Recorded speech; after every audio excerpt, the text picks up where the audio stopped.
ஆண்டவராகிய இயேசு கிறிஸ்துவின் இனிய நாமத்தில் உங்கள் எல்லாருக்கும் என்னுடைய வாழ்த்துக்களை சொல்லிக்க நான் ஆசிக்கிறேன்.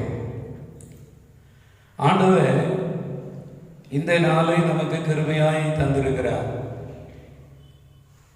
அவருடைய சமூகத்தில் நாம் சேர்ந்து வந்து அவரை துதிப்பதற்காக, அவரை ஆராதனை செய்வதற்காக இந்த நல்ல நாளை தேவன் நமக்கு கிருபையாய் தந்திருக்கிறார்.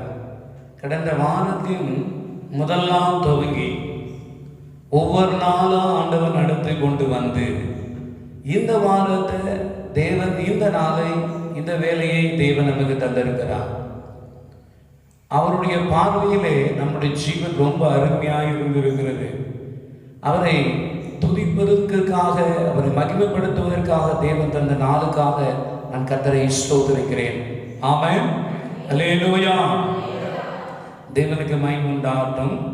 நாம் எடுத்துக்கொள்ளலாம் எரேமியாவின் தீர்க்கதரிசன புத்தகம் 5ஆம் அதிகாரம் 45ஆம் அதிகாரம் 5ஆம் வசனம். எரேமியாவின் தீர்க்கதரிசனம் 45ஆம் அதிகாரம் 5ஆம் வசனத்தை வாசிக்க கேட்கலாம். நீ உனக்கு பெரிய காரியங்களை தேடுகிறாயோ? தேடாதே. இதோ மாம்சமான யாவர் மேலும் தீங்கை வரப்பண்ணுகிறேன் என்று கர்த்தர் சொல்லுகிறார். ஆனாலும் நீ போகும் சகல ஸ்தலங்களிலும் உன் பிராணனை உனக்கு கிடைக்கும் கொள்ளை பொருளாக தருகிறேன் என்று கர்த்தர் சொல்லுகிறார். அல்லேலூயா. தேவனுக்கு மகிமை உண்டாகட்டும். பிரியமானவர்களே, இன்றைக்கு தலைப்பு என்னவென்றால், நீ உனக்கு பெரிய காரியத்தை தேடுகிறாயோ? நீ உனக்கு பெரிய காரியத்தை தேடுகிறாயோ? இங்கு இந்த வார்த்தை யாருக்கு யார் சொல்லப்பட்டது? எரேமியா தீர்க்கதரிசியின் மூலமாக கூட இருந்திருக்கிற பாரூக்குக்கு சொல்லப்பட்ட ஒரு செய்தி. பாரூக்கு யார் என்றால், எரேமியா தீர்க்கதரிசி சொல்லுகிற வார்த்தையை எழுதக்கூடியவர்.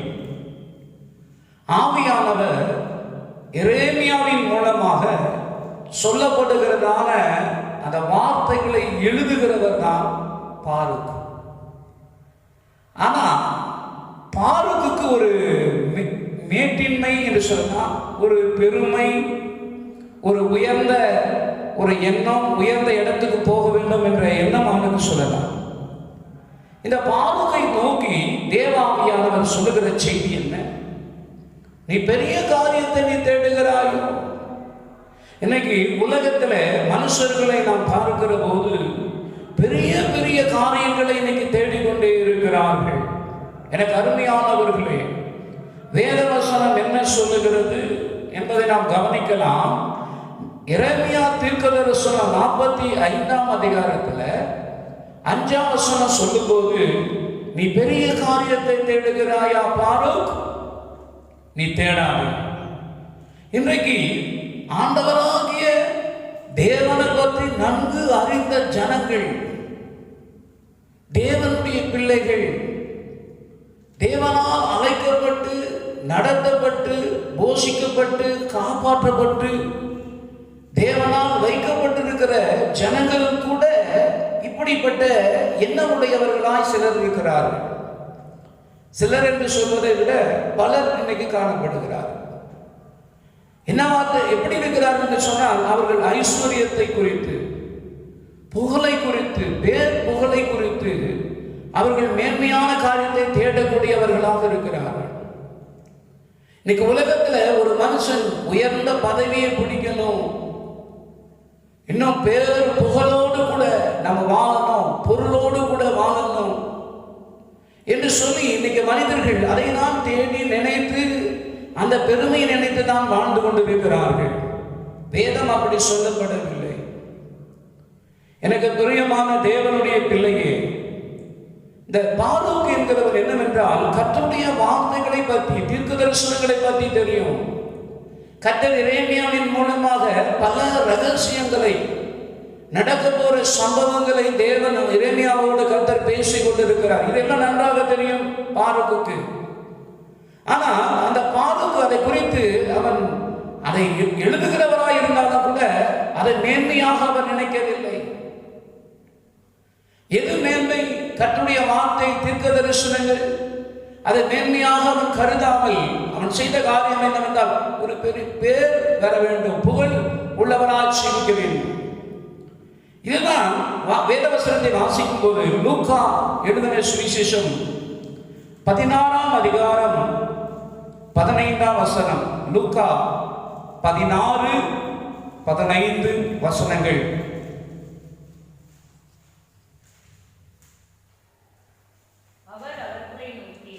அவர் அவர்களை நோக்கி, மனுஷர் முன்பாக நீங்கள் நீதிமான்களாய் காட்டுகிறீர்கள், தேவனோ உங்கள் இருதயங்களை அறிந்திருக்கிறார். மனுஷனுக்குள்ளே மேன்மையாக எண்ணப்படுகிறது, தேவனுக்கு முன்பாக அருவருப்பாய் இருக்கிறது. மனுஷனுக்குள்ளே மேன்மையாக எண்ணப்படுகிறது, தேவனுக்கு முன்பாக அருவருப்பாய் இருக்கிறது என்று வேதம் சொல்கிறது. மனுஷனுடைய அவன் எண்ணங்கள் எல்லாம் எப்படி இருக்குதுன்னு சொன்னா, ஐஸ்வர்யம் உள்ளவனா இருக்கணும், புகழ் உள்ளவனா இருக்கணும், பதிவு உள்ளவனா இருக்கணும், இந்த உலகத்தில் நன்றான ஒரு வாழ்க்கை நல்ல செய்யணும்னு சொல்லி மனுஷங்க நினைப்பாங்க. அது தேவனுடைய பார்வையில் எப்படி இருக்கிறது? மனுஷனுடைய புத்தி எல்லாம், மனுஷனுடைய ஞானம் எல்லாம் இன்னைக்கு எப்படி இருக்கு? இந்த உலகத்துல எல்லாத்தையும் சம்பாதிக்கணும், நல்ல பேரோடும் புகழோடும் ஐஸ்வர்யங்களோடும் நல்ல ஒரு வாழ்க்கை வாழணும்னு சொல்லி மனுஷன் நினைக்கிறாங்க. இந்த பூமியில பார்க்கிற போது மனுஷங்க அதை மேன்மையா நினைக்கிறாங்க.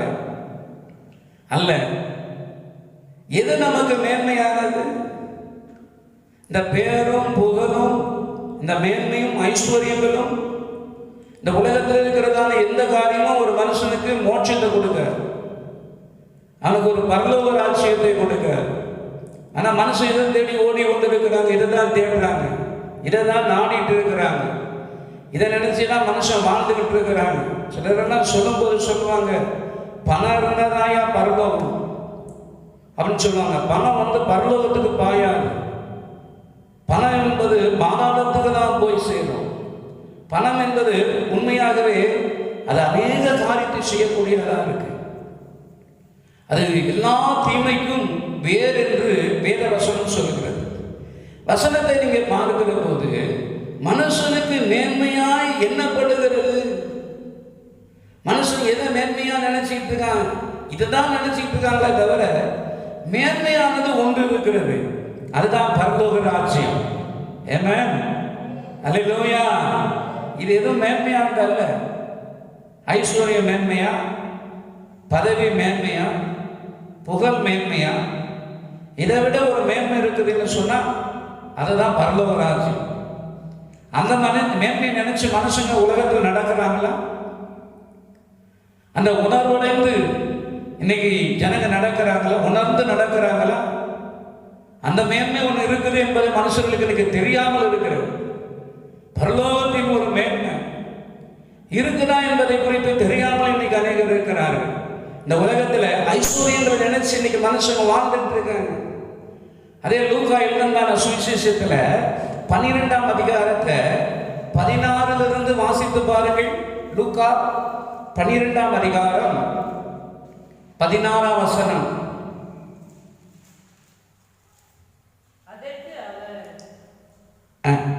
மனுஷனே 16:1-6 அல்லாமலும் ஒரு ஓமையை அவர்களுக்கு சொன்னார். ஐஸ்வர்யமுள்ள ஒருவனுடைய நிலம் நன்றாக விளைந்தது. அப்பொழுது அவன், நான் என்ன செய்வேன்? என் தானியங்களை சேர்த்து வைக்கிறதற்கு இடமில்லையே. நான் ஒன்று செய்வேன், என் களஞ்சியங்களை இடித்து பெரிதாக கட்டி எனக்கு விளைந்த தானியத்தையும் என் பொருட்களையும் சேர்த்து வைத்து, பின்பு ஆத்துமாவே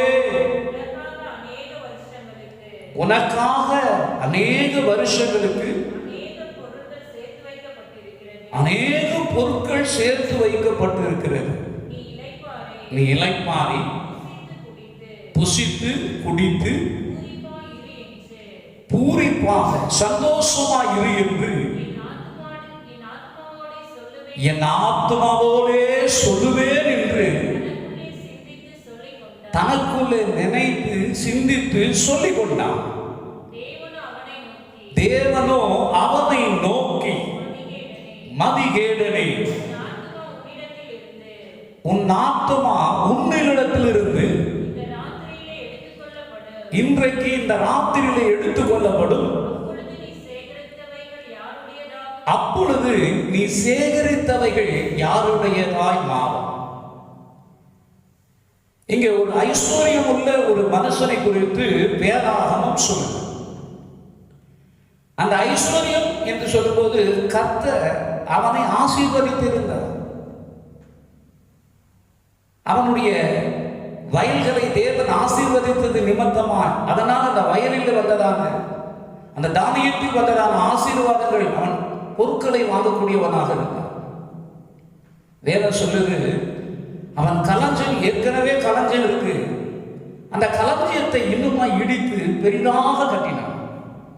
ஏன்னா தானியத்தை கொண்டு வந்து சேகரிக்கணும், பொருட்களை கொண்டு வந்து ஒன்று சேகரிக்கணும், சேர்த்து வைக்கணும். இன்னைக்கெல்லாம் பாருங்க நடைமுறையில், இன்னைக்கு நம்ம தேசத்தில் கொரோனா என்கிற ஒரு வைரஸ் நீங்கள் அநேகரை கொண்டுகிட்டு இருக்குது. தேசம் மாத்திரமல்ல, உலகத்துல எல்லாம் கொரோனா என்கிற வைரஸ் இன்னைக்கு மோசமா அதை தலைவிரித்து ஆடி கொண்டு இருக்குதுன்னு சொல்லலாம். ஆனா வசனத்தை நீங்க பார்த்தீங்கன்னு சொன்னா, இன்னைக்கு இப்படிப்பட்ட நிலையில் இருக்கிற போது இன்னைக்கு ஜனங்க என்ன பண்றாங்க? நன்மை செய்கிறதுக்கு இறுதி இருக்குதா?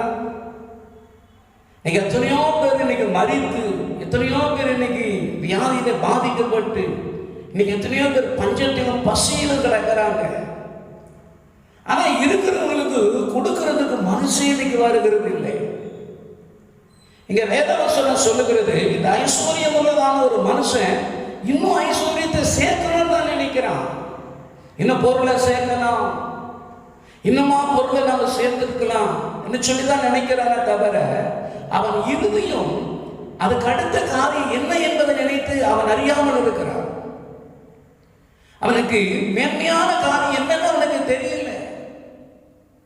இன்னைக்கு அநேக தேவனுடைய ஜனங்க ரட்சிக்கப்பட்டிருக்கிறாங்க, அழைக்கப்பட்டிருக்கிறாங்க, தெரிந்து கொள்ளப்பட்டு இருக்கிறாங்க. வசனங்கள் அவங்களுக்கு நன்றாக ஆண்டவருக்கு தெரியும். ஆனா எதை மேன்மை நினைக்கிறாங்க? எதையே மேன்மை நினைச்சு ஓடிக்கிட்டு இருக்கிறாங்க மக்கள். எதை தான் தேடி தேடி ஓடுறாங்க? புகழை தேடணும், ஒரு புகழ் பெறணும், மனுஷனால புகழப்படணும், அந்த புகழ் அவனுக்கு கிடைக்கணும், ஐஸ்வர்யம் சேர்க்கணும், வீடுகளை கட்டணும், தோட்டங்கள் துறவுகளை வாங்கிக்கிட்டு இருக்கணும், திராட்சை தோட்டங்கள்ன்ற மாதிரி மாந்தோப்புகள், திராட்சை தோட்டங்கள், சைட்டுகள் வாங்கிக்கணும், என்ன ஏதாவது மதிப்பா இந்த ஊர்ல சொல்லணும். அப்படிதான் மனுஷங்க ஓடிக்கிட்டு இருக்கிறாங்க. தேவனுடைய பிள்ளைகள் அப்படி நினைச்சு ஓடாதீங்க, பணாசையை நினைச்சு ஓடாதீங்க, ஐஸ்வர்ய மயக்கத்தை நினைச்சு ஓடாதீங்க. அது உங்களுக்கு மேன்மையானது அல்ல, அது நமக்கு மேன்மையானது அல்ல. மேன்மையானது என்று சொல்லுவோமானால் அதுதான் தேவனுடைய ராஜ்யம். ஆமென், அல்லேலூயா, தேவனுக்கு மகிமை. வேதவசனம் சொல்லுகிறது என்ன? இவனுக்கு ஆண்டவரை கொடுத்தா ஐஸ்வர்யம் உனக்கு இருந்தது, மற்றவங்களுக்கு கொடுக்கறது உனக்கு மனசு இல்லை. சில பேரெல்லாம் பார்த்தீங்கன்னா இந்த பண்டிகை நாளெல்லாம் ஏதாவது வரும். இன்னைக்கு பண்டிகை நாளில் கொடுக்குற துணி எப்படிப்பட்ட துணி? இவங்க நல்ல துணியை வாங்கிக்குவாங்க, அவங்களுக்கு துணி சேரவே சேராது. அந்த துணியை பார்த்து அவங்களுக்கு சேரவே சேராது. அப்போது அந்த துணி வாங்கும்போது மெலிசாக இருந்திருப்பாங்க. ஆனால் அந்த ஒரு வருஷம் ஆகும்போது கொஞ்சம் மோட்டாவாகிட்டு பிறகு அந்த துணி அவங்களுக்கு சேராது. உடனே என்ன செய்வாங்க, மற்றவங்களுக்கு இது கொடுக்கலாம். இவங்க நல்ல துணியை இவங்க போட்டுக்குவாங்க, ஆனால் சேராத துணியை கொண்டு வந்து மற்றவங்களுக்கு சேர்த்துவாங்க. பெரியம்மா தேவனுடைய அப்படிப்பட்ட நீ அப்படி சேர்த்துவன்னா நீ தேவனுடைய ராஜ்யத்துக்கு நீ சேரவே மாட்டேன் என்பதை தெரிஞ்சுக்க. அதான் உண்மை. கர்த்தருக்கு சோத்திரம். கர்த்தர் உனக்கு கொடுத்தாருன்னா இல்லாதவனுக்கு நீ கொடு. அது ஒரு சமயம். ஆகாரம் இல்லாதவருக்கு ஆகாரம் இல்லாதவங்களுக்கு கொடு. துணி இல்லைன்னா துணி இல்லாதவங்களுக்கு புது துணியை வாங்கி போய் கொடு. பணம் உனக்கு பற்றாக்குறைன்னா உனக்கு பணத்தை கொஞ்சம் உதவி செய். அது பரலோக ராஜ்யத்தில் உனக்கு மிகுதியா இருக்கும். ஏமா அல்லேலூயா, தேவனுக்கு மகிமை உண்டாகும். ஆனா இவனுக்கு மனசே இல்லையே. சேர்த்து வை, பீரோவில் சேர்த்து வை, வீட்டில் பேங்க்ல சேர்த்து வை, பீரோவில் சேர்த்து வை, நகையை சேர்த்து வை.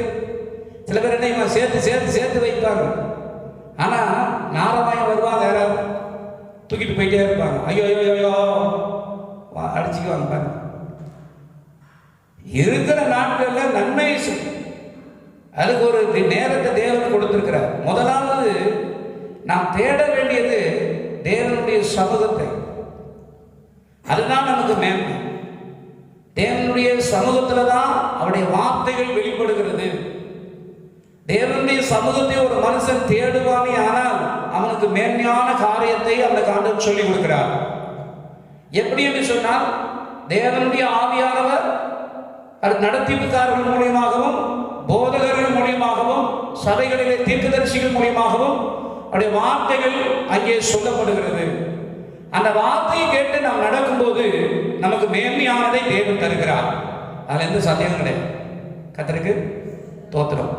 தீர்க்கதரிசியாக எரேமியாவின் மூலம் இஸ்ரவேல் ஜனங்களுக்கும் யூத ஜனங்களுக்கும் தேவனுடைய வார்த்தை சொல்லப்பட்டது. ஆனா அது அநேகர் அந்த வழியிலே நடக்கல, அந்த வழியிலே தேடல. அதில் பாருக்கும் ஒருவராக இருந்தார். பாருக்கு தேவனுடைய வார்த்தை எழுதுகிறவராய் இருந்தாலும், அந்த வார்த்தையை கேள்விப்பட்டவராய் இருந்தாலும், தீர்க்கதரிசியாகி எரேமியாவின் மூலமாய் கேட்கப்பட்ட வார்த்தையாய் இருந்தாலும், அதற்கு அந்த பாருக்கு நடக்காதவராக இருந்தார். அந்த மேன்மைக்கு அந்த எவ்வளவு பெரிய மேன்மையை அவர் இழந்து போனார் என்று தான் நாம் சொல்லணும். இந்த வேத வசனத்தை வாசித்தா இந்த மனுஷன் என்ன சொல்லுகிறான்? லூக்கா 12ஆம் அதிகாரத்தில் ஆண்டவர் பார்த்து அவனை பார்த்து ஒரு கேள்வி கேட்டார். நீ சேர்த்து வைக்க நினைக்கிற, ஆனா உன் ஆத்மா இன்னைக்கு எடுபட்டு போகும். ஆனால் நீ சேகரித்தது யாருடைய மாறும். சில பேர் சேர்த்துக்கிட்டே இருப்பாங்க. போவது மனுஷன் வர பணத்தை சேர்க்கிறனா சேர்த்துனே இருக்கணும், பொருளை சேர்க்கிறனா சேர்த்துட்டே இருக்கணும், துணியை சேர்க்கிறனா சேர்த்துட்டே இருக்கணும், செருப்பை சேர்க்கிறனா சேர்த்துட்டே இருக்கணும், பொருள் ஆபரணங்களை சேர்க்கிறனா சேர்த்துட்டே இருக்கணும். ஒரு ஸ்டாப்பே இருக்காது மனுஷனுக்கு. போதும் என்கிற மனசு எல்லாருக்கும் வரதில்லை. போதும் நமக்கு அவர் சொல்லி யாரும் சொல்லவே மாட்டாங்க. சேர்க்கணும் சேர்க்கணும் சேர்க்கணும். சேர்த்துட்டு உன் ஆத்மாவை விட்டா, உன் ஆத்மா மேன்மையானதை தேடாம விட்டா நீ எங்கே போவாய்? நீ எல்லாத்தையும் சேர்த்துட்டு உன் ஆத்மாவை தேர்ந்தெடுக்கிற சேராம இருக்கும் என்று சொன்னால், பரலோக ராஜ்யத்துக்கு தேவனுடைய ராஜ்யத்துக்கு தேவன் வரும்போது நீ சேருவாயா? சில பேர் சொல்லுவாங்க சேர்ந்துட்டாங்க. எங்க சேர்ந்துட்டாங்க? அவங்க போய் இயேசுநாதருக்குள்ள போய் சேர்ந்துட்டாங்கப்பா. ஆனா பேர் மாத்தினா சேர்ந்துட்டாங்கன்னு.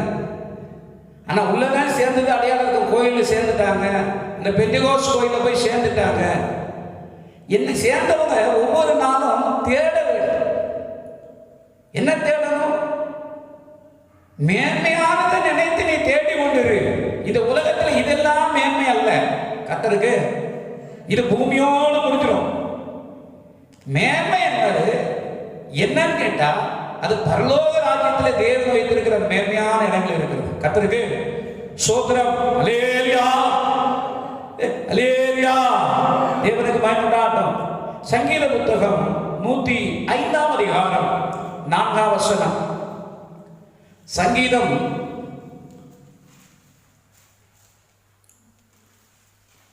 105ஆம் அதிகாரம் 4ஆம் வசனம். கர்த்தரையும் அவருடைய வல்லமையும் நாடுங்கள். அவருடைய சமூகத்தை நித்தமும் தேடுங்கள். கர்த்தரையும் அவருடைய வல்லமையும் நாடுங்கள். அவருடைய சமூகத்தை நித்தமும் தேடுங்கள். அவருடைய சமூகத்தில் நமக்கு என்ன கிடைக்கும்? அவருடைய வார்த்தை கிடைக்குது. ஆண்டவர்கிட்ட வந்தா ஆண்டவர் பேசுகிற பரலோகத்துக்குரிய வார்த்தை, சமாதானத்துக்குரிய வார்த்தை, ஆறுதலுக்குரிய வார்த்தை ஆண்டவரிடத்தில் இருக்கிறது. ஒரு மனுஷன் ஆண்டவருடைய எதுக்கு கோயிலுக்கு வராங்க?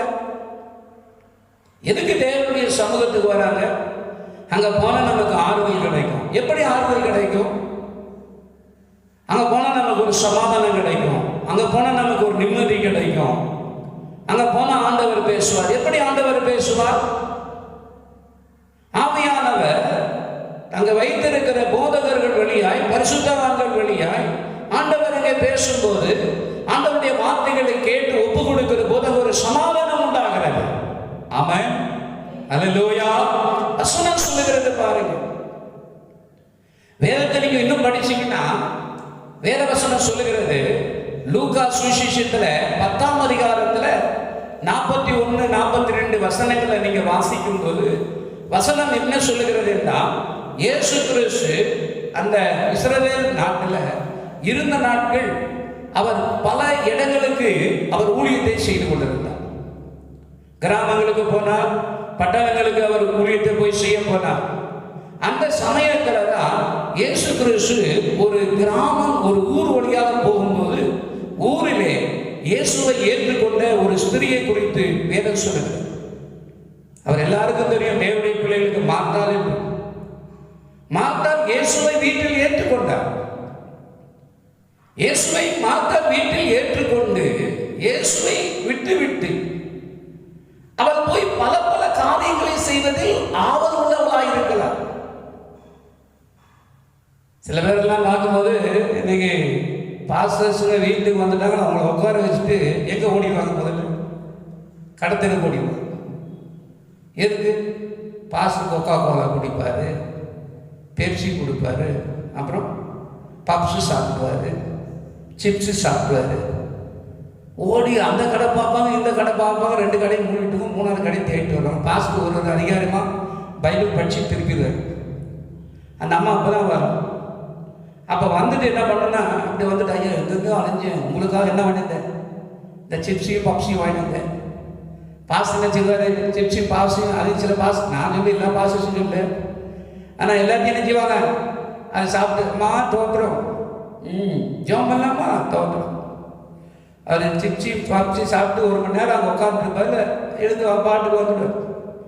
ஒரு பாஸ் வந்தாருன்னா, இங்கே சிப்ஸு பப்ஸ் எல்லாம் வாங்குறது முடிஞ்சா முன்னாடியே வாங்குங்க, இல்லை வாங்காமல் விட்டுருங்க.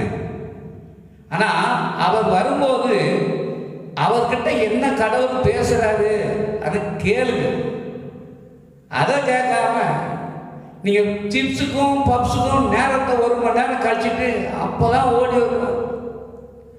உட்காந்து 1 மணி நேரம் வேஸ்ட் ஆகும். நீ அவர் வீட்டுக்கு வராருன்னா நல்ல வார்த்தை, ஆண்டவருடைய வார்த்தையை சொல்றாரா கேளுங்க. உங்களுக்கு கொடுக்குற ஆலோசனையா புத்திமதியா கேளுங்க. அதுதான் உங்களுக்கு மேன்மையான இடத்துக்கு கொண்டு போகும். நீ கொடுக்குற சிப்ஸ்னாலும் பப்ஸ்னாலும் அப்புறம் காணிக்கினாலும் நீ பரலோகம் போவான கணக்கு காணாதே விசுவாசியே, நீ காணவே மாட்டாய் பரலோகத்தை. நான் பாஸ் வந்தேன், சிப்ஸ் போட்டேன், பாஸ் வந்தேன், பப்ஸ் கொடுத்தேன், பாஸ் வந்தேன், பெப்சி கொடுப்பாரு, போக்குன்னு போயிடுவாரு கத்தருக்கு. அதனால பரலோகம் போக முடியாது. மார்த்தா இதைதான் செய்தார். மார்த்தாவை பாருங்கள், இயேசுவை ஏற்றுக்கொண்டவங்க மார்த்தா தான். சில பேர் இயேசுநாதர் ஏற்றுக்கிட்டது எப்படி ஏற்றுக்கிறாங்க? இயேசுநாதர் இன்னும் சித்திரத்திலோ, இயேசுநாதர் இன்னும் சிலையிலோ, இயேசுநாதர் இன்னும் சிலுவையிலோ இல்லை. சித்திரமும் கிடையாது, சிலையிலும் கிடையாது, சிலுவையிலும் கிடையாது. இயேசு கிறிஸ்து இந்த உலகத்துக்கு பாலகனாய் பிறந்து குமாரனாய் கொடுக்கப்பட்டு மரித்து 3ஆம் நாள் உயிரோடு இருந்து இன்னைக்கு ஆவியா இருக்கிறார். அவரை தொழுகச் செய்கிறவர்கள் ஆவியோடும் உண்மையோடும் தொழுகச் செய்யும் போது, கூப்பிடும் போது ஆண்டவர் நிச்சயமாய் வெளிப்படுகிறவராக இருக்கிறார். கர்த்தருக்கு ஸ்தோத்திரம். அல்லேலூயா. எந்த மாற்றம் கிடையாது. ஆனா மாத்த என்ன செய்யற? ஓடி ஓடி வீட்டில் இருக்கிறத சமைச்சான். யாருக்குன்னா இயேசுநாதருக்கு. ஆனால் அவனுக்கு இன்னொரு சகோதரி இருந்தாலும் இந்த வேதம் சொல்லுது, அவள் மரியாள். வேதம் பார்த்தீங்கன்னா மரியாள் இயேசுவின் சமூகத்திலே இயேசுவின் பாதத்தின் அருகே உட்கார்ந்து அவருடைய வார்த்தையை கேட்டுக் கொண்டிருந்தால். அது என்ன வார்த்தை? சில பேர் வீட்டில் வாக்கா, வா மாமா, வாங்க, வாப்பா, வாடாடி, வாங்கங்கள் கூப்பிடுவாங்க. உட்கார்ந்து கரை கரை கரையா கரைப்பாங்க. அது என்ன கரை? வீணான கரை. வீணர்களை போல பேசுவாங்க. சில பேர் டைம் பாஸ் பண்றதுக்காக இன்னொருத்தருக்கு கொண்டு வந்து நிக்க வச்சு பேசுவாங்க. ஒரு ஆளை கொண்டு வந்து நினைச்சிட்டு பேசிட்டு இருப்பாங்க. வீணான கதையை பேசுவாங்க. இயேசு வீணான கதையை பேசல.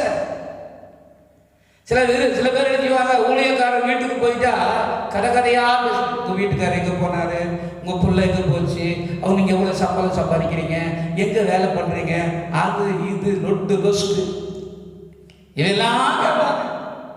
இது ஒரு ஊழியக்காரருடைய வேலையா? நீ போனது என்ன? அந்த வீட்டுக்கு எதுக்காக போன?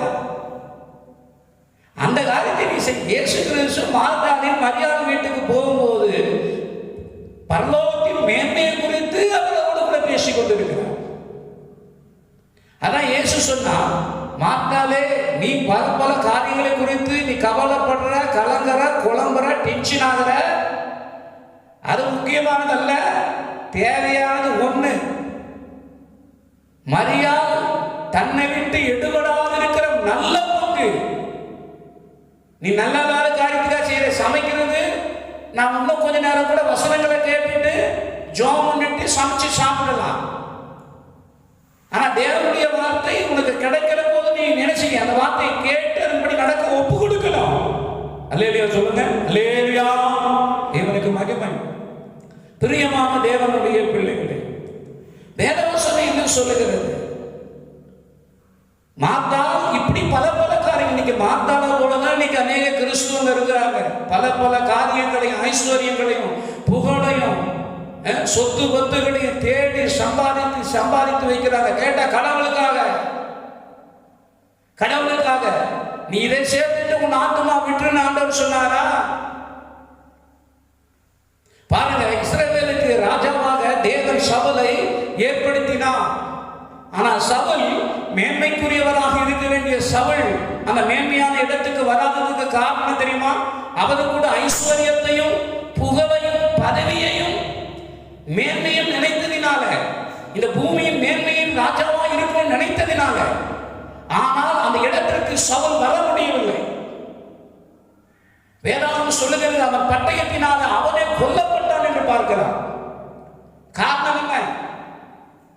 அவன் இடத்திலிருந்ததான அந்த பெருமை, ஐஸ்வர்யம், புகழ் தனக்கு வைத்துக் கொள்ளுது.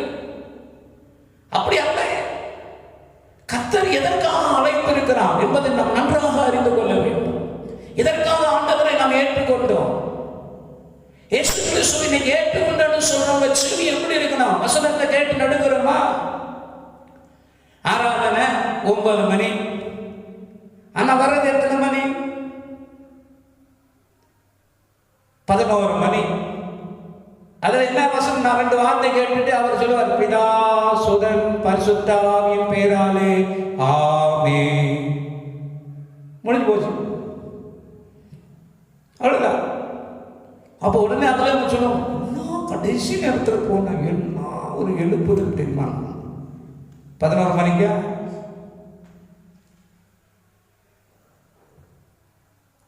11 மணிக்கு தான். எத்தனை மணிக்கு தேட்டருக்கு? ஆனால் ஒன்று சினிமா தேட்டருக்கு, ரேஷன் கடைக்கு, டிக்கெட்டுக்கு எங்கே போ ஓடுறத பாய்ப்பா. ரேஷன் கடையில் போய் நிற்கிறதப்பா. எத்தனை மணிக்கு? சீமான அவங்க ஊத்துற சீமான் வந்து 10 மணிக்கு போகும். ஆனால் என்ன செய்வாங்கன்னா, 10 மணிக்கு சீமான் ஊற்றுனாங்கன்னா 4 மணிக்கு போயிட்டு வச்சுருப்பாங்க. சின்ன சின்ன கல்லுகளை வச்சுருப்பாங்க லைனாக. ஏன் கேட்டால் லைனாக கல் வச்சுருப்பாங்க. இது ஏன் கல்? ஏன்னா அவங்க ஊற்றுறவங்க சீமான ஊற்றுறவங்க வருவாங்க, ஒரு 10 மணிக்கு வந்து ஊற்றுவாங்க, அவங்க காத்துட்டு இருப்பாங்க. ஆனால் அது அவ்வளோ வச்சுட்டு பிறகு சீமான ஊற்றுறவங்க நினைச்சுவாங்க, ஆமாம் இன்னைக்கு 50 பேருக்கு சீமான ஊற்றிச்சு தீர்ப்பு வச்சு அவ்வளோ காத்து அதோட விட்டுறாங்களா? அடுத்த நாள் மறுபடியும் அதே மாதிரி 4 மணி, அடுத்த நாள் ஒரு 4 மணி. இப்படிதான் ஒரு மனுஷன் போய் அதுக்காக காத்து இருக்கிறான். ஒரு ரேஷன் கடையோ இல்லை ஏதோ ஒரு ஒன்று மெடிக்கலோ இல்லை ஒரு ஹாஸ்பிட்டலோ, இன்னைக்கு மனுஷன் அதற்கெல்லாம் காத்து இருக்கிறான். இந்த உலகத்துல என் சரீரம் நல்லா இருக்கணும், நாங்க நல்லா இருக்கணும். ஒரு மனுஷனுடைய ஆத்மா எங்கே போகும்? ஒருவேளை மனுஷனுடைய ஆத்மா நீங்க ஜீவனம் விடும் என்று சொன்னால் ஜீவன் அவனை விட்டு எடுபட்டு போகுமே, ஆனால் அந்த ஆத்மா எங்கே போகும்? அவன் யாரை அறிந்து கொள்ள வேண்டும்? அவன் எப்படிப்பட்டவனாய் வாழ வேண்டும்? என்ன அவனுக்கு வாழும்போது என்ன மேன்மை இருக்கிறது என்பதை குறித்து இன்னைக்கு அநேக ஆத்துமாக்கள், அநேக ஜனங்கள் இன்னைக்கு அறியாமல் இருக்கிறார்கள். குறிப்பாக சொல்ல தேவ ஜனங்களுக்கு அந்த உணர்வு இருக்கா? தேவ ஜன ஆண்டவரை ஏற்றுக்கிட்டு சில பேர் சொல்லுவாங்க, என்கிட்ட பாரு கையில இயேசுநாதர் இருக்கிற சிலுவை இல்லையா, சிலுவை போட்டு வச்சிருப்பாங்க. சில பேர் சொல்லுவாங்க, போட்டாலும் வந்து பாருங்க இயேசுநாதர் கூட இருக்கிற ஆட்டுக்குட்டி தூக்கிட்டு இருக்கிற இயேசுநாதர் அப்படியா இருக்காரு. இன்னைக்கு அநேகர் அதை பார்த்துட்டு சொல்லுவாங்க, அப்படியெல்லாம் இயேசு கிறிஸ்துவானவர் இருதயத்துக்குள்ள வரணும். நீ பாவத்தை உணர்ந்து அதிலிருந்து மனம் திரும்பி ஆண்டவராக இயேசு கிறிஸ்து உனக்கு ரத்த சிந்தினார் என்று அறியும் போது, அந்த உணரும் போது இயேசு கிறிஸ்துவின் ஆவியானவர் உனக்குள்ள உணர்த்தி உள்ள வரும்போது உனக்குள்ள அந்த இயேசு கிறிஸ்துவை தான் நீங்க ஏற்றுக்கணும். இங்க வேதவசனம் என்ன சொல்லுகிறது? இன்னைக்கு உணர்வு இருக்கா? ஜனங்க உணர்ந்து தேவனுடைய சமூகத்தில் வராங்களா? இதான் சங்கீத புத்தகத்தை நீங்க எடுத்துக்கிட்டுங்க, 14ஆம் அதிகாரம், சங்கீதம் 14:2 வசனங்கள். சங்கீத புத்தகம் 14ஆம் அதிகாரம் 2ஆம் வசனம். தேவனை தேடுகிறவன், தேவனை தேடுகிற உணர்வுள்ளவன் உண்டோ என்று பார்க்க கர்த்தர் பரலோகத்திலிருந்து மனுபுத்திரரை கண்ணோக்கினார். அல்லேலூயா. உணர்வுள்ளவன் இருக்கிறானா? தேவன் தான் பாவங்களை மன்னிக்கிறவர் என்ற உணர்வு இருக்கா? தேவன் தான் ரட்சகர் என்பதை உணர்வு இருக்குதா? தேவன் தான் பரலோகத்தை கொடுக்கிறவர் என்று உணர்வு இருக்கா? தேவன் தான் மோட்சத்தை கொடுக்கிறவர் என்று உணர்வு இருக்கா? உணர்வுள்ளவன் உண்டோ என்று கர்த்தர் பரலோகத்திலிருந்து பார்க்கிறார். ஆண்டவர் பார்க்கிறார். அவருடைய கண்கள் பூமி எங்கும் உலாவி கொண்டிருக்கிறது. உணர்வுள்ளவன் உண்டோ? கர்த்தர் மெய்யாகவே, அவர் உண்மையாகவே பார்க்கிற தேவன். ஆண்டவருடைய அனுமதி இல்லாம மனுஷனுக்கு ஒண்ணு நடக்காது. அப்படியானா கர்த்தர் எல்லாவற்றையும் அவர் கவனிக்கிறார். வேத வசனத்தை பாருங்க. ஒரு ஒரு ஒரு ஊரிலே, ஒரு தேசத்திலே ஒரு மனுஷன் இருக்கிறான். அந்த தேசம் சீரியாவின் தேசம். அந்த தேசத்தில் அந்த ஒரு மனுஷன் இருக்கிறான். அவன் பேர் நாகமான். அவன் நாகமான் அந்த மனுஷன் இருக்கிறான். அவனுடைய சரீரத்திலே குஷ்டம், பயங்கரமான குஷ்டரோகியா இருக்கிறான். அந்த இடத்துல, நாகமான் இடத்துல இருக்கிற இடத்துல, அந்த வீட்டிலே ஒரு வேலை செய்கிற ஒரு பெண், ஒரு தேவனை அறிந்த ஒரு பெண், கடவுளை அறிந்த ஒரு பெண்மணி, அவள் தேவனை பற்றி உணர்ந்தவளாய் அவள் சொல்லுகிறார், ஐயா நீர் இப்படி வெண்குஷ்டத்தோடு ஏன் இருக்க வேண்டும்? இஸ்ரவேல் தேசத்தில் ஒரு மனுஷன் இருக்கிறார். அந்த மனுஷன் பேர் எலிசா. அப்படியே நான் அந்த மனுஷன் உண்மையாகவே ஜெபிக்கும் போது ஒரு பெரிய அற்புதம் நடக்குது ஐயா என்று நாகமானுக்கு சொல்லும் போது, நாகமான் ஒரு படை தலைவனாய் இருந்து அங்கிருந்து புறப்பட்டு இஸ்ரவேலில் இருக்கிறதான எலிசாவை பார்க்க வந்தான். பார்க்கிறோம். ஏனென்றால் அந்த பெண்மணி முதலாவது உணர்ந்து கொண்டான் மெய்யான கடவுளை பற்றி. இன்னைக்கு ரட்சிக்கப்பட்டு இருக்கிறாங்க, மற்றவங்களுக்கு சொல்றாங்கன்னா, எஜமானா இருக்கிறவங்க கிட்ட வேலை செய்யறவங்க பயப்படுவாங்க. ஆனா அந்த பெண்மணி பயப்படல, தைரியமா சொல்றாங்க, இயேசுநாதன் உண்மையாக கடவுளாகிய தேவன் உண்மையாக உங்களுக்கு சுகம் தருவார். அந்த தேவன் உண்மையாகவே உங்களுக்கு மேலே இருக்கிறதான ரோகங்களை மாறும். அவரை நம்பி அவரை விசுவாசித்து நீங்க போங்க, நிச்சயமா ஒரு காரியத்தை நடப்பதை நீங்க பார்ப்பீங்க நம்பிக்கையா சொன்னாங்க. அந்த வார்த்தையை அவன் அறிந்து கொண்டு அந்த தேசத்திலிருந்து புறப்பட்டான். இன்னைக்கு எத்தனையோ பேர் பாவத்தில் இருக்கிறாங்க, அக்கிரமங்களில் இருக்கிறாங்க, அநியாயங்களில் இருக்கிறாங்க, பனாசப்படிச்ச பிசாசுக்குள்ள அடிமையா இருக்கிறாங்க, செய்வானிகளில் இருக்கிறாங்க, சூனியத்தில் இருக்கிறாங்க, மந்திரீகத்தில் இருக்கிறாங்க. இவங்க மெய்யான கட்டுகள் அறுக்கப்பட வேண்டுமே, ஆனால் உண்மையான கடவுளை பற்றி அவங்களுக்கு சொல்லுங்க. அவங்க சமாதானத்தோடு இருக்க வேண்டாமா? அந்த பெண்மணி சொன்னாங்க, அந்த பெண் சொன்னாங்க, தைரியமா சொன்னாங்க, எஜமா என்ன சொன்னாலும் பரவாயில்ல, மெய்யான ஒரு கடவுள் இருக்கிறார். அந்த வார்த்தையை கேட்டு என்ன செய்தார்? நாகமான் எழுந்து புறப்பட்டு வந்தார். ஆனா அந்த சொல்லப்பட்ட சம்பவம் என்னன்னு கேட்டீங்கன்னா, எலிசா சாதாரணமா சொல்லி முடிச்சுட்டார். என்ன ஒரு வார்த்தை சொன்னார்னா, ஒரே ஒரு வார்த்தையை சொன்னார். ஆனா அந்த வார்த்தை அந்த நாகமானுக்கு அரிதாக இருந்தது. என்ன வார்த்தை? யோர்தான்ல நதி ஓடிக்கிட்டு இருக்குது, இஸ்ரவேல் தேசத்துல யோர்தான் நதி போயிட்டு இருக்குது. உடனே அவர் சொல்றாரு, நீ 7 முறை போய் என்ன செய்யுங்க, முழுகு. அவருக்கு ஒரே கேள்வி, என் தேசத்துல தண்ணி பார்த்தா கண்ணாடி மாதிரி தண்ணி போயிட்டு இருக்குது, அவ்வளோ கிளியரா இருக்கு. யோர்தான் நதி அவ்வளோ சகதியா இருக்குது, அந்த நதியில் நான் போய் முழுகட்டுமா? ஆனா எலிசாவின் வார்த்தையை கேட்ட அந்த நாகமா அந்த வார்த்தைக்கு ஒப்பு கொடுத்தார். அவர் மேல இருந்த வெண்குஷ்ணம் மாறி அவர் சரீரம் மாத்திரம் இல்லை, மனசுக்குள்ள ஒரு சமாதானம். ஏமா அல்லேலூயா. ஆண்டவருடைய வார்த்தையை கேட்டாலே மனசுக்கு என்ன வரும்? சமாதானம் வரும். அப்படின்னா குத்துது, எரிச்சல் அடையுதுன்னா, நீ உங்களுக்குள்ள தேவனுடைய வார்த்தை குத்துதுன்னா உன்னை கிளியர் பண்ணுதுன்னு நினைச்சுக்க. ஆண்டவருடைய சமூகத்தில் ஒரு வார்த்தை குத்துது. சில பேர் என்ன சொல்லுவாங்கன்னா, அந்த பாஸ்டர் என்ன பார்த்து தான் குத்தி குத்தி பேசுற, உன்னை பார்த்து இல்லைங்க. ஒருவேளை உனக்குள்ள அது குத்தப்படுதுன்னா நீ ஏற்றுக்கொள், அதை உன்னை சுத்தமாக்கும், உன்னை சமாதானப்படுத்தும். ஒரு மருத்துவ உன் கட்டி, உன் சரீரத்தில் ஒரு சிறிய ஏதோ ஒரு கட்டி சூடு கொப்பாக இருக்குன்னா அதை சுத்தம் பண்ணணும்னா என்ன செய்வாங்க?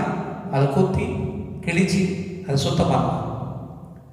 சுத்தம் பண்ண போகும்போது தான் அதுக்கு சுகம் கிடைக்கும், இல்லாட்டால் ஆரோக்கியம் கிடைக்காது. சில பேர் நான் கட்டியோட போனப்போ அது பெருசாகி அதிகரிக்கும்னா நாரம்.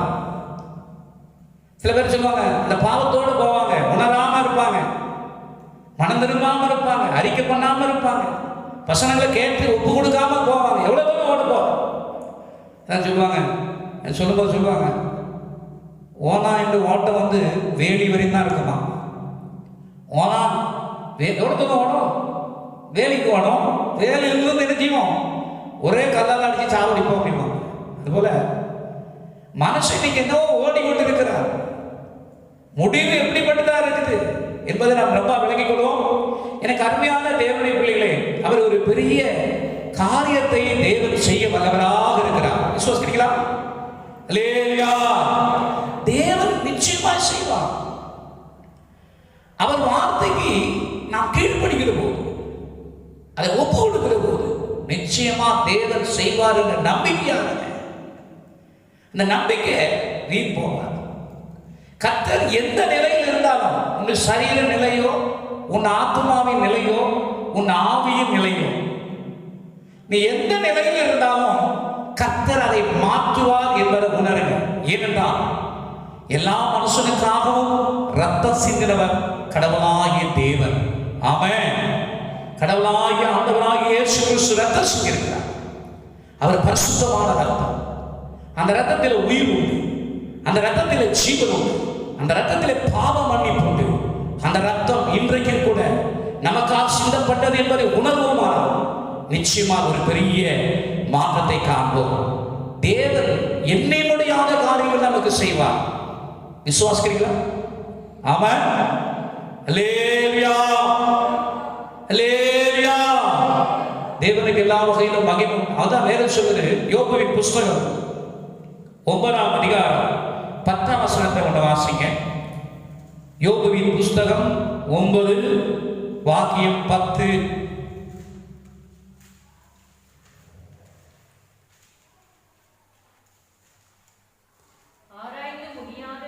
ஆராய்ந்து முடியாத பெரிய காரியங்களையும்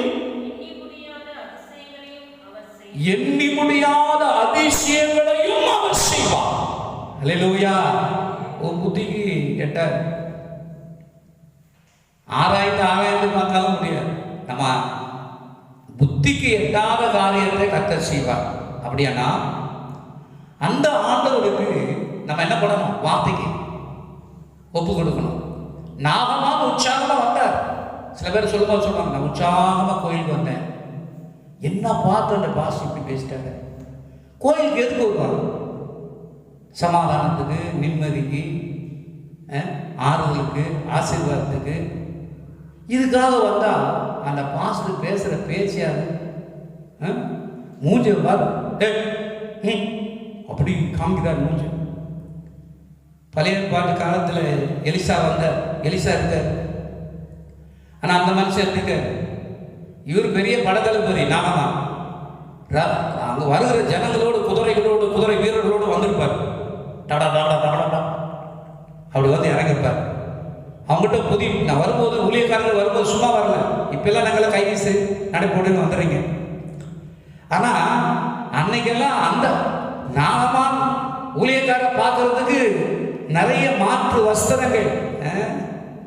இன்னைக்கு எத்தனையோ பேர் ஊழியக்காரங்க சாப்பாடு இல்லாமல் இருக்காங்க இல்லையா, துணி இல்லாமல் இருக்காங்க, எத்தனையோ குறை உள்ளவங்களா இருக்காங்க.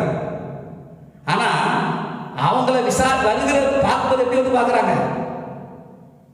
வெறுங்கையாய் பரலோகத்தில் வந்திடே நேசுநாதா பாட்டு. ஆனா வெறுங்கையா தான் வராங்க. அதுக்காக நீங்க கொண்டாந்து அப்படி இல்லை. ஆனா அவர் என்ன செய்தார்? ஆண்டவரை பத்தி கேள்விப்பட்ட மாத்திரத்தில், ஒரு வேலைக்காரியின் பெண் சொல்லப்பட்ட மாத்திரத்தில், அந்த போகும்போது ஊழியக்காரர்கிட்ட சும்மா போகக்கூடாது. ஆனா ஊழியக்காரர் எதையும் வாங்கவே இல்லை கர்த்தருக்கு. அதுக்காக சில பேர் சொல்லுவாங்க, அவர் தான் போனா எதுவுமே சாப்பிட்றது இல்லையே, எதுவுமே அவர் வாங்குறது இல்லையே. நீங்க தேவாலயத்துக்கு போனா நீங்க சும்மா போவாதீங்க. ஒரு பரிசுத்தவான்களை பார்க்க போனா சும்மா போவாதீங்க, வெறுங்கையா போவாதீங்க. ஏன்னா நீங்க கொண்டு போய் ஆண்டவருக்காக கொடுக்கும் போது ஆண்டவருக்குள்ள என்ன பண்ணுவார்? ஆசீர்வதிப்பா. அதாவது நீங்க கொடுக்கணும் என்பதற்காக செய்தி அல்ல. இந்த செய்தி நாகமான் கொண்டு வந்தான். வேதத்தை நீங்க பாத்தீங்கன்னா நீங்க படிச்சிருக்கீங்க. 2 ராஜாக்கள் 5ஆம் அதிகாரம் 10ஆம் வசனத்தையும் அப்படி படிங்க. 2 ராஜாக்கள் 5ஆம் அதிகாரம் 10ஆம் வசனம். அப்பொழுது எலிசா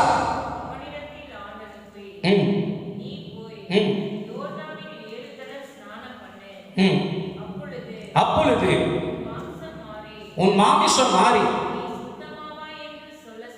சுத்தமாவா என்று சொல்ல சொன்னார். அதற்கு நாகமா என்ன வந்துச்சு அவருக்கு? இன்னைக்கு விசுவாசிகளுக்கெல்லாம் ரொம்ப கோபம். என்ன கேட்டார்? நான் சம்டைம் என்ன செய்வேன், நான் பேசவே மாட்டேன். ஏன்னா கீழே இருக்கிற ஊழியக்காரிகிட்ட நான் சொல்லிடுவேன் செய்தியை. ஆனால் அவங்க என்ன நினைப்பாங்கன்னா, அந்த ஊழியக்காரி சொன்னால் நம்ம போயிருந்தோமா, அவங்க கூப்பிட்டா நான் போய் நின்றுருந்தோமா. அவங்க கர்த்தருடைய சர்வெண்ட்டுங்க, ஊழியக்காரிங்க. முதல்ல அந்த வார்த்தைக்கு கொஞ்சமாவது கனம் கொடுங்க. ஊழியக்காரர்களை கனம் பண்ணுங்க. சில பேர் கனம் பண்றது வந்து எழுந்து நின்று குச்சி அப்படி அல்ல. அவங்க அதுக்காக வந்திருக்காங்க. எலிசா தன்னிடத்தில் இருக்கிற ஊழியக்காரனை அனுப்பி நாகமான கிட்ட படகலகன் கிட்ட பேசுகிறார். ஆனா அந்த நாகமானுக்கு கோபம் என்னன்னா, நான் போய் அவரை பார்க்கும்போது என் கையை தொடுவா, என் சரீரத்தை தொடுவா, என் பெண் குஷ்டத்தை தொட்டு என்னையே பூசி எனக்கு ஏதாவது ஒன்று பண்ணுவா அவன் சொல்லி அவனுக்கு கற்பனையா வந்திருக்கலாம். ஆனா அது எலிசா செய்யவே இல்லை. கர்த்தருக்கு தோத்திரம், அல்லேலூயா. எலிசா செய்யவே இல்லை. ஒன்னே ஒன்று சொன்னார், அப்படியே போய் யோர்தானில் முழுகிடும். எத்தனை முறை? 7 முறை போய் முழுகும். சில பேர் ஞானஸ்நானத்தில் போய் முழுகுவாங்க. முழுகி இருந்தவங்க கூட சில பேருடைய சுபாவம் மாறவே மாறாது. ஆனா நாகமானது மாறிடுச்சுங்க. என்ன மாறிடுச்சுன்னா வெண்குஷ்டம் மாறிடுச்சு. சில பேருக்கு உள்ள இருக்கிற குஷ்டமே மாற மாட்டேது. அது கஷ்டம். உள்ள இருக்கிற என்ன குஷ்டம்? இருதயத்தில் பார்க்கும்போது கெட்ட குணங்கள், கசப்பு, வைராகியம், ஈச்சை, பிரிவினை, சூனியம், மந்திரம் எல்லாம் மனசுக்குள்ள வச்சுக்குவாங்க. ஆனா இன்னைக்கு அநேகருடைய சுபாவம் மாறதே இல்லை. முழுங்கினவங்க இன்னைக்கு முழுங்கி ஞானஸ்தானம் எடுத்துட்டேன்னு சொல்லுவாங்க. சுபாவமா இருக்கா? வேதாகம் சொல்லுது. எலிசா சொன்ன வார்த்தைக்கு அவன் உடனே கீழ்ப்படியல. அதனால மறுபடியும் இந்த சொல்லுக்கு கீழ்ப்படுகிறதுனால அவனுடைய ரோகம் மாறிடுச்சு. ஊழியக்காரங்க கண்டிப்பா சொன்னாலும் ஆவியானவர் கண்டிப்பா புத்திமதிகளோ சத்தியத்தை சொன்னா என்ன செய்யணும்? ஏற்றுக்கொள்ள வேண்டும். கர்த்தருக்கு ஸ்தோத்திரம். அல்லேலூயா. அவர் என்ன சொல்றது? அப்படி நீ சுகமாக மாட்டோம், ஆத்மா சுகமா இருக்காது. உனக்குள்ள ஒரு மாற்றங்கள் உண்டாகும். ஆண்டுடைய வார்த்தை நீ கேட்கும் போது உனக்கு மாற்றம் உண்டாகும். சும்மா உண்டாகுமா? ஆண்டுடைய வார்த்தை தான் உன்னை சுத்தம் பண்ணும், உன்னை கழுவும், உன்னை சரிப்படுத்தும். வாலிபன் தன் வழியை எதினால் சுத்தம் பண்ணுவான்? அவருடைய வார்த்தையினாலே தானே. வாலிபனுடைய வாழ்க்கை மாறணும்னா ஏதோ ராணி, கல்கண்டு, குமுதம் இப்படிப்பட்ட ஒரு புத்தகம் ஒரு மனுஷனை மாற்றாது. இது பரிசுத்த வேதாகமம்.